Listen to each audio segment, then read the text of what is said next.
Welcome to our podcast. We still don't have a name for it. We still need y'all help to let us know what you want to do. But Zim, let them know what's going on, bro. What's up, man? How you doing, Ace? Hey, I'm good, bro. And like we were literally talking right before we went live, and we both got the notification that Russell Westbrook was traded to the Houston Rockets for Chris Paul. So, obviously this is a Bengals podcast, but on the last show we said we'll talk about different stuff. So let's talk about Russell Westbrook to, I guess, the Rockets. I guess I'll give my thoughts, and then I'll let you come in, Zim. So for me, I think that it was a good move. I think for the Rockets, obviously Chris Paul and James Harden weren't really getting along. They seemed like they just weren't on the same page. Obviously, people have clashed with Chris Paul in the past, so it wasn't a shock that he got traded. But it was kind of a shock to me that OKC took on Chris Paul, who had that horrible contract. They actually had similar contracts, except Westbrook is a little bit younger, so Harden's able to reconnect with one of his old teammates, and everybody is dying to see how this Rockets combination with them is going to work. Zim, what's your thoughts on it? I didn't think that. I didn't think it worked at all. The rumor that they kept on saying is Westbrook teaming up with Jimmy Butler in Miami Heat, and I like that one a lot better. But I worry about the personalities clashing a little bit. Jimmy Butler's kind of like, I feel like if he's the focal point of a team, he'll really, really like be able to solidify himself a little bit better. And I like that fit a little bit better than Westbrook teamed up with him. Even though, I mean, I don't know, they lost Whiteside, so you need the rebounding. The dude, what's the white dude that's been shooting lights out in summer league? I don't know if y'all been watching summer league basketball. Tyler Hero? Yeah. Dude been scorching. So I like that with Westbrook trading, kicking out to him. Jimmy Butler always been pretty good on defense. Now he's getting a little older. He's not going to be able to guard like he was, but it is what it is. Another team I thought would have been better too is Westbrook to the Pistons. You would have had Drummond, Blake Griffin, and Westbrook at the point. I like that one a lot better. It didn't go that way, but I mean, we're gonna see. I think Chris Paul. I have a hard time seeing that working out. I wouldn't be surprised the same way they talk about D'Angelo Russell getting moved, maybe possibly. I wouldn't be surprised if Chris Paul maybe moves and does something else because part of the deal was like a first round pick. I don't know if they have a way to get that dumbass contract you were just talking about off the books, but we'll see. I mean, you know how that stuff is behind the scenes. There's like a bunch of shit to it, so we're gonna see how that goes, but. I don't know. I don't really think nothing of it. I just thought it was relevant. Hey, we live on here. I wanted to make sure we didn't skip over the fact that just went through as we just hit literally like went live. That shit just went across our screen. Literally, so, you said it looks like Bengals for Life is saying that he's still an OKC fan, even though he's pissed about the trade. He doesn't care about it. Someone said that the trade wasn't good for the Rockets, but the Thunder won this trade for their future. I think, like you said, maybe it's possible that Chris Paul could still be on the move. Maybe he'll take a buyout, go somewhere to try to get a ring or something real quick. So we'll see. But tonight, what we're going to do when we get to the Bengals stuff, we're going to talk about a segment that we have that's going to be called Over and Under. So for those who aren't aware, if you ever place a bet in Vegas, they have this thing called the over-under.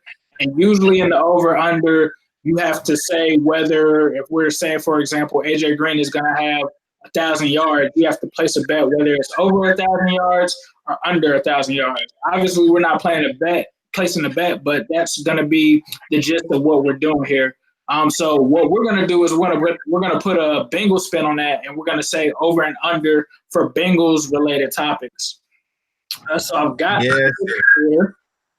Let's get right to it, baby. Let's do it. Let's get into it. So over or under 1,300 rushing yards for Joe Mixon. So just so you know, Joe Mixon had 1,100 rushing yards last year. He led the AFC in rushing. He missed 2 games. So, Zim, what are your thoughts? Over or under 1,300 rushing yards for Joe Mixon this year? I'm gonna take the under. And the reason why I'm gonna take the under, if you all been paying attention to a lot of the misfortunes of the Rams and what Zach Taylor came in with, is one of his things that he stressed a lot was running Gurley down early in the season. He felt as though was maybe one of the single reasons why they didn't win the Super Bowl. So throughout the year, I don't think they're going to put this crazy workload unless it's crunch time. Think of Joe Mixon this year. They're always going to get him in rhythm. He's always going to get carries every quarter. But think of him almost how you look at like a Kyrie Irving. Like you're just waiting for the fourth quarter for him to take over, do his thing. And I think I wouldn't call it like a minutes count, but I think they're going to manage him in a way where he's going to be effective at the most important times. And that's one of the things I stress is that in big games, just give it to our best players. And a lot of times our old coordinators, I just think they outthought themselves. So it's very simple. And I hate to give y'all this because I know it pains you all, but whenever we play the Steelers, at the biggest moments, at the biggest crunch times, whenever they need to play, they always went to 84, they always went to 26, and they always made sure that number 7 was a part of it. So you know what I'm saying? At the end of the day, that's what it is, and they relied on their big boys in the trenches. So with that said, there's a reason why we drafted 2 running backs. There's a reason why Gio Villanova, who I'm going to talk about later when we start talking about fantasy projections, it's a reason why he's still going to have a role. And as a result, as I was telling H last time on that we did this podcast, collab YouTube thing, whatever you want to call it, the measure of success on this whole over or under is not the statistical merit that's going to come from these games. It's going to be winning and losing, because a lot of guys are going to touch the rock. If everyone stays healthy, like they keep on telling us, that Eifert is going to be touching. You know what I'm saying? He's going to be touching it. John Ross is going to get a couple screens throughout the game. He's going to have some clear outs. Like, you know what I'm saying? All these guys are going to be touching it. And I just don't. And that's the reason why he wouldn't see 1,300. On a bad team, I'd say over 1,450, 1,500 on a bad team that didn't have shit. So you look at the Jets, if you want to measure their success this year, they're going to rely heavy on Le'Veon Bell. So I wouldn't be surprised if he had 1,400. He rested for a whole year. I mean, you know what I'm saying? That doesn't measure success to me. And that's why I'm going to go under on Mixon. Oh, I like that, man. You made some great points there. I'm going to play devil's advocate, and I'm going to say that – I knew you were. I'm going to say that Joe Mixon is going to go over the 1,300 yards. And I'm not going to say that it's going to be 1,400 or anything like that, but I think he gets right over 1,300. And the reason that I feel like that, when you look last year, you made the point that Todd Gurley, obviously they ran him into the ground. He had some knee issues. He only finished with 1,251. So even with that, he only finished a little bit more than Joe Mixon. But when you look at Ezekiel Elliott with 1,434, you look at Saquon Barkley with 1,300.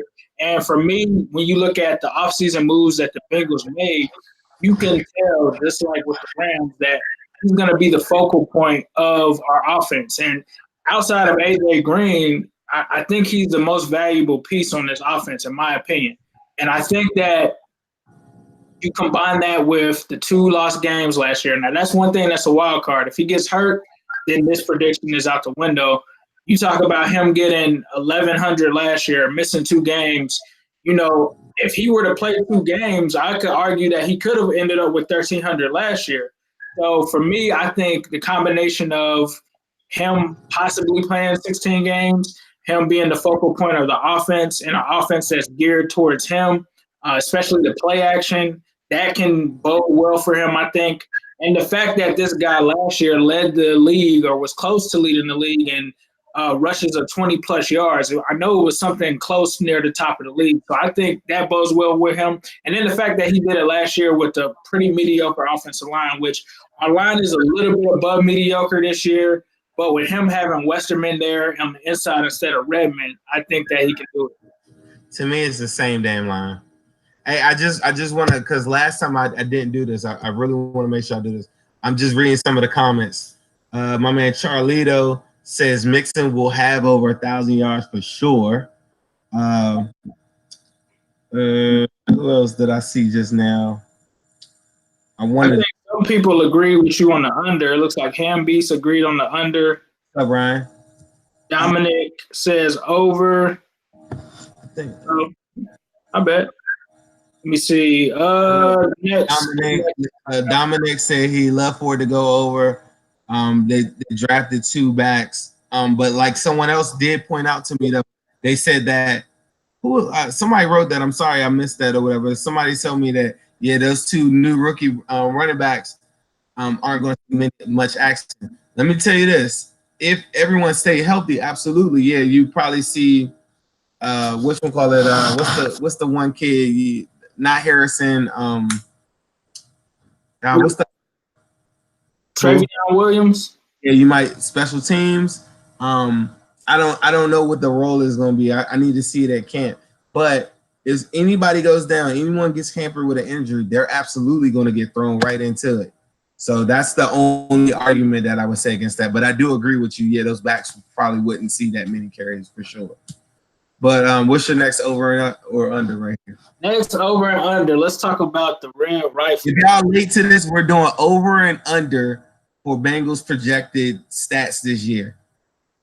So the next one that we have is over and under, and you guys can and definitely leave your comments on what you think over and under in the comment box. But over and under 4,000 passing yards for Andy Dalton next season. Zen, what do you think? I'm gonna go over. Ooh, okay. I'm gonna go over because, correct me if I'm wrong, did he get injured with like 2,900 or something like that? I believe so. So he got injured with 2,900. If I'm wrong, someone go look up Dalton stats for me because I got a bunch of tabs open myself. His best year in 2015, didn't he? I know one year, I think it was 2016, he did have 4,000 yards. Okay.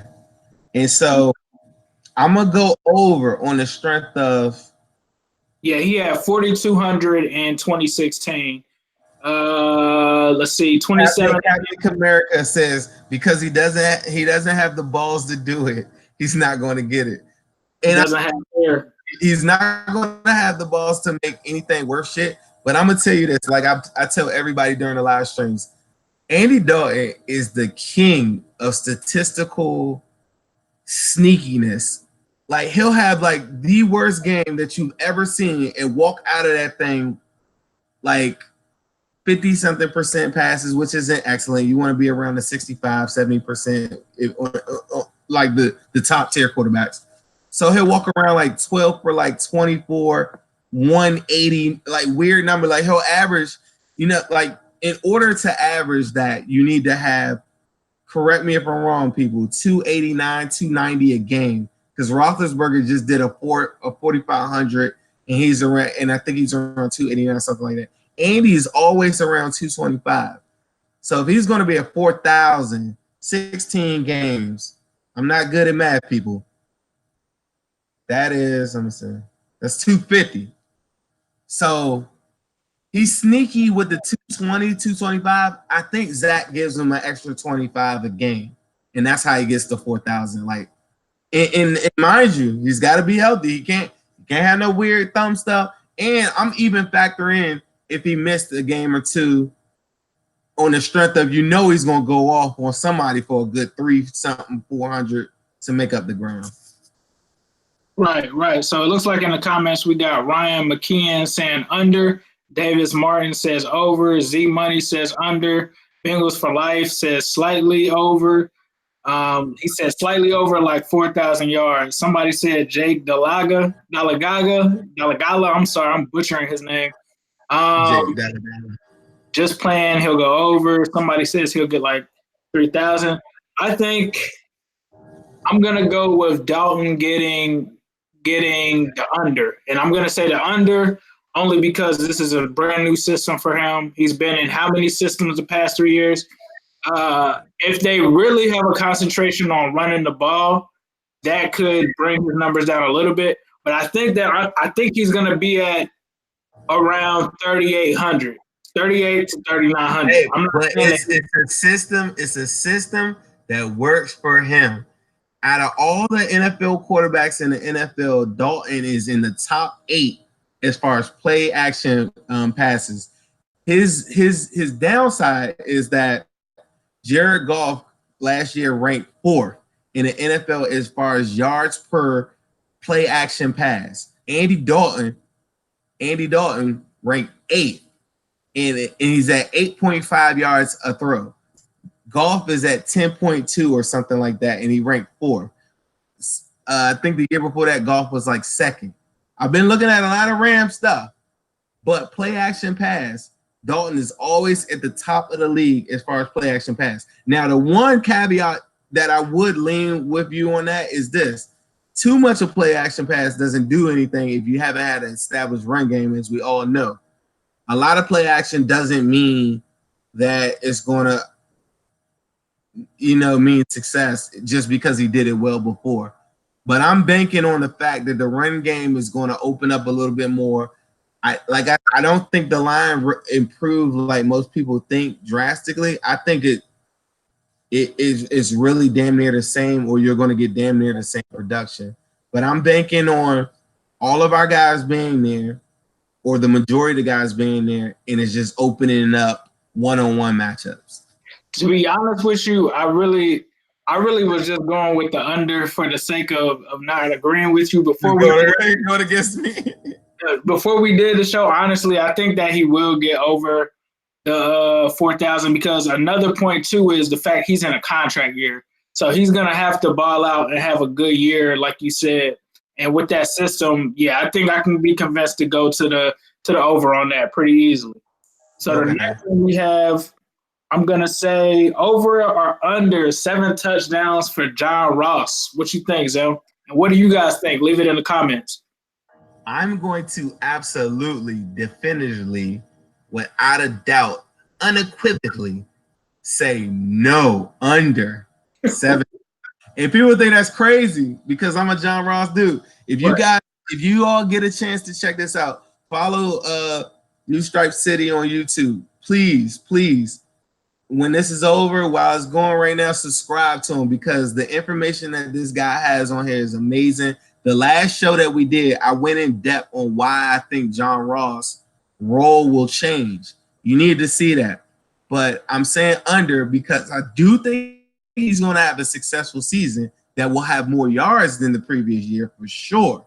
More yards for John Ross. But touchdown-wise, I don't think y'all understand how hard it is to get that many touchdowns in the NFL. Some of the league's top NFL wide receivers didn't have 7 touchdowns last year.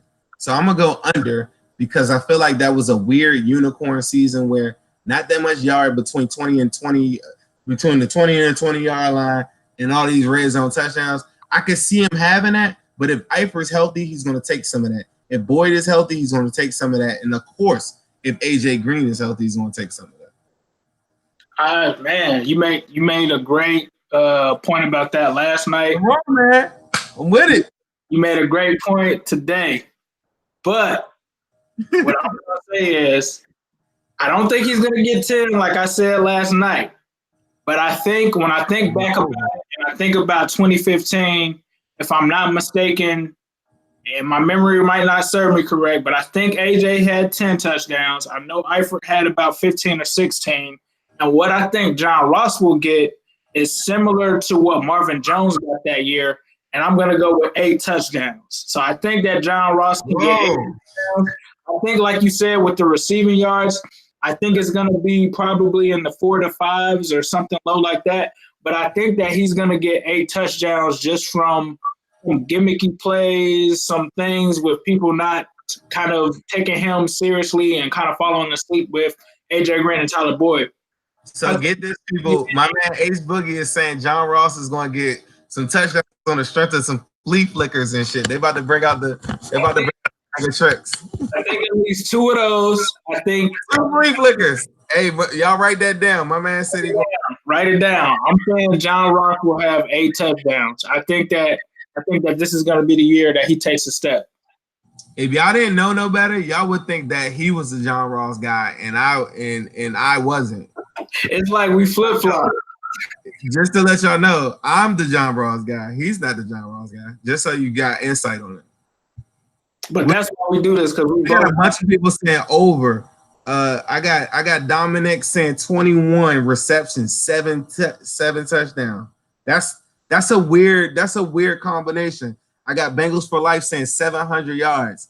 Now that's a good over or under. I'll still probably take the under on that because I mean 700 is like top 15 slot in the NFL. I looked at it too. Because when you made that point about the Rams offense, I went back and looked at Cooper Kupp, and I think Cooper Kupp got hurt, but I think Cooper Kupp was like right at 6, like the 5 or 6 area. But like Erickson is going to be in the mix too, though. That's another thing too. Is like I don't see any way because Erickson's so crafty. Like he's going to be healthy. I don't see any way Erickson doesn't get like 25 receptions this year. Right. And there's another note too. The new staff actually does like audit tape. Yeah, there's been numerous reports. Somebody brought up Jake Delagala or whatever his name is. I read a report too that they actually I'm gonna try to find that article for y'all. But I read that the other day where they raved about him in the what is it, the 10-on-10 scrimmages or whatever, right. and a lot of the stuff that they saw from the practices. And this is a third party, an outside person reporting this. This isn't inside the Bengals, just saying like the guys look 6'7", he looks the part. They think because he had that torn labrum in college, it really hampered him. And now that he's in the NFL, the fact that he's not hesitant on a lot of stuff early on. I mean, if they didn't trade up and move up for Ryan Finley, I think you would be looking at Jake Delagala versus Driscoll. Right. I don't even think like Finley would be cut. Finley would have just been a preseason guy. But if that was my thing on I don't want to go so off target, but that was on draft night. I'm a graduate from NC State, so I know Ryan Finley, and he's a backup quarterback all the way through. And to move up for that at that spot still grinds that was, to me, that is the number one. And you know how many DMs people be like, man, but Zim, you always wanted a quarterback. Not that quarterback. All right, let's keep it going though. Okay, cool. I got a bonus one that we didn't talk about, or that I didn't send you, that I want to ask you, because this is gonna be a hot topic. Over or under 5 games played for Tyler Eifert? Over. Season. Over. Okay. Big time over. So you think Eifert is gonna be back next year to kind of be on track? Eifert gonna give me 12. Okay, I'm good with that. I'm gonna. But look, think about this. He was super, super healthy, super, super impactful, not hobbled, killing mother effers. I'm not gonna on against the Falcons game or whatever. When that Falcons where he got hurt, the Falcons game? Yeah, Falcons game. And prior to that, he was probably the number 2 target, right? Not hampered by anything. They did it the right way. Had him lined up as a wide receiver, took away his blocking duties. Freak accident. If that doesn't happen, sure, he would have been hobbled throughout the season, but I just don't think the narrative is the same. And I really think he's going to give me at least 12 games this year. What do y'all think? I might be crazy. The football guys have been not too kind to him. I just think he's long overdue for, like, he's going to get his blessings. And we as the fans are going to will him into some games this year. So it looks like Davis Martin said he's giving a 14. He's playing 16. Don't at me by Ryan. Somebody saying over, he'll play at least 10. Eifert is over 5. He will be used in the red zone for efficiently only. It looks like he agree with you? That was a freak accident. So everybody's saying over. Everybody said, my man Denzel said the whole season just now. So I don't know. For any NFL player, like, I think people think in the offseason, I think it's a time to reflect. If you think about some of your favorite players or anybody, like, it's so hard. Like, people don't even remember Tyler Boyd missed 2 games this past season. Like, nobody thinks about it because at the end of the day, you just see the production. But he missed 2 games. Joe Mixon missed a couple games as well. You know what I mean? So it's like, to go in the NFL and play at those positions and not get banged up is just super, super rare. The guys that just do it, that can do it for a long amount of time, they usually end up in the Hall of Fame. So, like, we were talking about that the other day. I had a conversation. As much as I think Hines Ward is a bum, just the fact that he was available and played that many games and actually was impactful in those games is super rare in itself.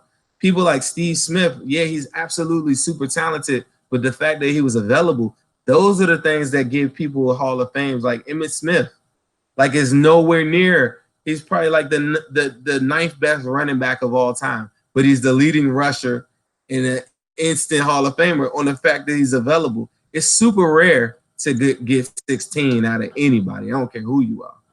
Right, I agree. So switching gears to the defensive side of the ball, over or under 6 sacks for Sam Hubbard. He had 6 last year. That's a good one. What is he going to do this year? And you guys in the comments, let me know what you think too. Over or under Sam Hubbard, 6 sacks?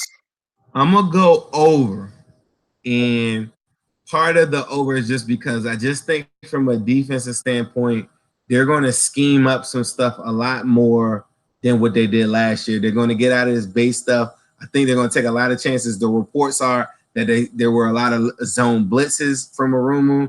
We don't really know much about them, but a lot of zone blitzing, a lot of moving before the snap, which was, whatever. That wasn't present last year. Just the confusion alone, the return of Lawson, it's hard. Sam Hubbard has got to be the most hardest working guy outside of Geno Atkins and maybe Lawson that I think is perhaps on our team. Like, when people start talking about Sam Hubbard versus someone less highly skilled, like whoever you want to think about, like Jadeveon Clowney, that's a freak, right? I think the average fan doesn't get it, like, because of Hubbard playing for Ohio State, like us Bengals fans would. I don't think like his measurables aren't up there. He's a super, super hard-working dude that he does above what the analytics in the NFL says he would do. Like, so I just think just off of him working very, very hard, one-on-one matchups, surprising a lot of teams, Lawson being healthy, double teams on Geno, give me over. I'm going to take the over too, and I think that it's because of a number of things. Number one, Carl Lawson's coming back from an injury. He said on, I think it was First Take or not First Take, NFL Today, that he thinks that the goal is for him to be back week 1. That sounded kind of tentative to me. So with him working his way back, that opens the door for him. With Michael Johnson leaving, that opens the door for him. That gives him more opportunities than he had last year. So I think that he gets around 8. And it seems like everybody, for the most part, is agreeing that they're going to go with the over. I saw someone say that he will have the same. Captain Comerica says under. Most people are saying over, though. Z Money says over. Diddy says over. Denzel says easy over. I gotta call out one of my guys. Hold up. This is my guy Douglas, right? This is an OG. This is an OG Bengals fan, right? Before the season, I'm never gonna let you forget this, sir. Before the season, he said he gave up on the Bengals. At what point? I want to say, what was it? I'm trying to figure out what he said, but something happened. He said he gave up on the Bengals this year. I'm never gonna let you forget about that, OG. But I do like this comment. He says John Miller is the hardest working O-lineman on the club. So with that said, people, the OG spoke. He's saying that John Miller is the hardest working guy on the team. So let's look for that, because I don't know much about John Miller except a couple games I've seen in Pro Football Focus. So I know nothing about his work ethic. I've only seen him talk 2 times. Gotcha. So we're winding down here, and we got 2 last over and unders. So the first one is over or under 35 sacks given up for the Bengals offensive line. What do you think, Zone? Under. Pass protection not gonna be a problem this year. I had to agree with that too. I'm going to take the under. I think with Redmond being out of there, new coach, new scheme that's more offensive line friendly, I think they're good. And the last one, over or under 8 wins for the Cincinnati Bengals this upcoming season. I'm a little superstitious, man. I can't be answering this type of stuff. Let me see what you're gonna say for that one. I'm gonna say I had them at 9-7 before the Jonah Williams injury. I was kind of worried. I was kind of thinking 8-8 possibly just due to the loss of Jonah. But I think I'm gonna ride out and stick with the 9-7. So I'm gonna say over. I'm gonna say over 9-7, and I think that the deciding factor is going to be the fact that there's new energy from the coaching staff, Zach Taylor. Us switching to an offensive-minded team, I think, bodes well because, in my opinion, a lot of the causes for our struggles was an inconsistent offense sometimes. Like you said, your offense is your defense. I just think the players are going to go for it, man. You got Andy Dalton in a contract year, a new coaching staff that has to prove themselves. I'm going to double down and say that they're going to go over and get the 9-7. Zen, what do you think? It's tough. I had 8-8 ingrained in my head. That's why I put it at 8 and not 7. I'm going to go under. And part of it is to go against the grain with you. Part of it is people underestimate. I think as Bengals fans, we're just so spoiled because we made the playoffs 6 out of 8 at that one point. It's just really hard to go 9-7, 10-6. It really is, and I just don't feel like enough was done from an impact standpoint to make a difference. The caveat to that though is I do think that there are guaranteed like 4 or 5 wins on the schedule that.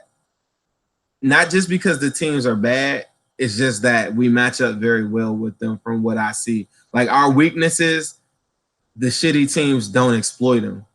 And that's what I look for when I look at like different matchups or whatever. So, but I'm going to take the under on it. It's just, I just think some of our past demons are still haunting us. But I think walking the season, even on a season, I mean, where the Browns go 7-9, thinking about the momentum that they have coming into this new season. Then they go 7-9 or 7-9-1, 7-8-1 or 7-8-1. Okay, yeah, because they tied or whatever, something like that, right? But just think about the momentum that they have coming out of it. A lot of positives will come out of that. Just going 7-9, right? From me, I would hate it because it means Andy Dalton gets a big contract, and I think a lot of it would warrant like a lot of false hope. And people say, well, if he had a big contract, that means he had a real good year. If he doesn't go to playoffs, to me, I don't give a shit what he does statistically, because at the end of the day, Ben Roethlisberger has games that we can highlight. He threw 4 or 5 picks, but he still took them to the dance. You know what I'm saying? So it's like when it matters the most. Like I look at my enemies a lot. You know what I'm saying? Like as much as I hate, a lot of people hate the fact that I bring up the Steelers and stuff like that as like marking points and stuff like that, because I don't look at them as that is the measuring point of our success. But I do look at the things that they are successful with, and I say, how does that translate to our team? And you got to do that. So when I talk shit about the Steelers, or you see me talking about, it's because I really watch a lot of things that they do from their front office. They don't sign free agents. You know, they did get lucky on a lot of stuff, but I watch how they have success in different things. And when it matters the most, think about the 2 games that we lost from them. We dominated most of those games, and then it came back in the fourth for 2 years straight. That's happened. It's always like at the end, like when it matters the most, and that in itself is how you go to the playoffs. And so Andy could ball out, and we go 7-9. And from a front office standpoint, you'll say, yeah, you know, like give him the contract, you know, and it makes sense. But at that point, I already know what I already think. Like what I already think. You know what I think, and y'all know what I think. It will just confirm it. He like, what I'm saying. Russell Wilson get on this team, have the same exact stats as Andy Dalton. Andy Dalton will go 8-8. Russell Wilson will take that same statistical metric and go 10-6 with the same stats, and that's the difference. People got to understand that. Like, that's the difference with him and a lot of quarterbacks. But I use Russell Wilson because Russell Wilson has a lot of bad games. A lot of games he throws for 100-something yards where Seattle fans can't stand him. But when it matters the most, usually more times than not, he's going to get you bailed out, and he's a difference maker. Right. So let me know what you guys think in the comments. As we said, that is our last topic, but we will be back. Check for us. We'll probably try to get to try to do these, I guess, 2 times a week or something like that. We're still kind of trying to hammer out the schedule. But like Zim said, make sure you guys let us know what you want this to be called. We need a name for this podcast. Be on the lookout for it. We're going to get the audio out. I know we haven't gotten that to you guys, but we'll be getting that to you soon. Zim, you have any parting words? Yeah, we're going to get the audio out. We're going to have it on all streaming platforms. So that's going to be your Google Play, Apple, everything. It'll be streamed on all any major platform. I know somebody said Zim looking like Quavo. I wish I had some Quavo money right now. What I was going to say is that we're going to do a contest coming up. We're going to have a new logo for me and Ace Boogie for this thing that we're doing right now. We're going to give you guys here, only the people here. So the numbers work in your favor right now, people. I would love for you to tell your friends, but I ain't mad at you if you want to win the contest. If you come up with the best name, we have a nice prize for you guys. I don't want to spoil it for you yet. We got a prize for you guys. Of course, it's a Bengals prize for you guys if you come up with the best name, but we're going to let the people decide that. Also, I want to say on the next episode of this, because we ran over a little bit on some of these topics, we're going to get into fantasy projections. I want to do that as soon as possible because I know a lot of you guys got your fantasy drafts coming up. I got mine in like a week or two. The NFL season starts in 55 days from now. So think about that. Like, we're going to have the fantasy drafts coming up like a lot. So a lot of people been asking me, like, where should I draft Mixon? Where should I draft AJ? We want to give you insight to that. So we're going to be doing that as soon as possible. I don't want to give you an exact date because, like Ace said, we're still working out our schedules, but we're going to get that out to you as soon as possible. And I guarantee you, like, I got some good data I've been looking at. I did a couple of mocks myself, so I already know, like, where they got guys going. AJ Green is going in the 3rd round in a lot of drafts. So I just want to put that out there. Just a little something to give you for the next episode. Appreciate all of you guys coming in here. Zoom, Z Money, what's up? Funk Nation. Dominic, what's up? Keith D, thanks for coming, bro. Somebody said New Zim City. That wouldn't break my man Ace though, so we're not gonna do that one. We got a lot of good ones though. But that's all I got. All right. So like I said, we'll get you guys next time. And of course, we got to leave you guys with a Who Dey for sure. Who Dey? Who Dey?